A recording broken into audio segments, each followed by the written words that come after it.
ఎన్నో ఇల్లు చూసినా, ఎన్నో గూడెలు చూసినా, ఎన్నో తలపు చూసినా. రాజకీయాల్లో నాకు అవకాశం రానప్పుడు కూడా సుమారు 10 ఏళ్ల పాటు జర్నీ చేస్తున్నప్పుడు ఎన్నో కుటుంబాలు చూసిన.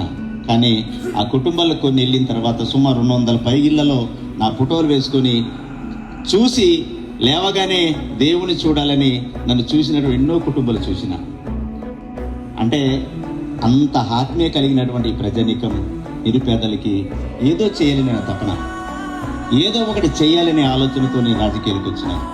వాస్తవానికి నేను ఉద్యోగస్తు, నాకు నెలకు 2 లక్షలు వస్తుంటాను. కానీ అన్నీ వదిలేసిన. 10 ఏళ్ళు రాజకీయాల్లో ఉన్నా, ఏదో ఒక అవకాశం రాకపోదని చూసిన. అంటే ఎమ్మెల్యే కొరకు నేను రాజకీయం చేయలేదు, సమాజానికి సేవ చేయాలని వచ్చిన అవకాశంగా మీరు అందరిచ్చు. ఈరోజు ప్రజాక్షేత్రంలో చేయడానికి ఒక అవకాశం.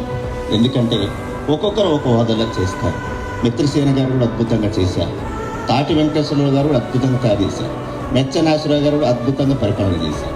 వారికంటే ఒక అడుగు ముందుకు వెళ్ళాలనుకుంటున్నాను. అదే నా గోల్ తప్ప ఒకరిని ఏదో విమర్శించే నా ప్రయత్నం కాదు.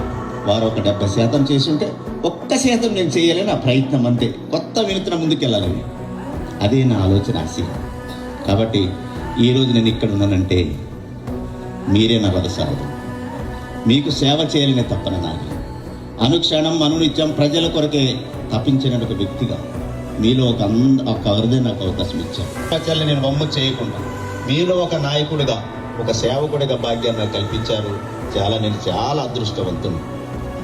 నేను కేవలం ఒక 4 ఏళ్ళు ఉంటాను. 4 ఏళ్లలో ఏదో ఒకటి చేసి అయితే మంచిగా చేయాలని తప్పనతో జర్నీ చేస్తా ఉన్నాను. మంచి అనిపిస్తే మళ్ళీ గెలిపిస్తారు, మంచి అయిపోతే పక్కన పెడుతుంది రాజకీయం.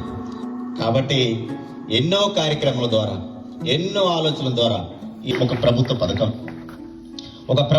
ఎల్ఓసి అనే ఒక ప్రభుత్వ పథకం సీఎంఆర్ఎఫ్ ద్వారా ఇచ్చిన గొప్ప పథకం ఉంది.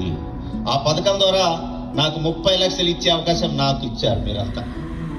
మళ్ళీ మీరు నాకు ఏం అవసరంలే, ఎన్నికలుగా మీరు పైసా ఖర్చు పెట్టుకోకుండా మీకు 30 లక్షల వరకు ఇచ్చే అవకాశం నాకు మీరు ఇచ్చారు.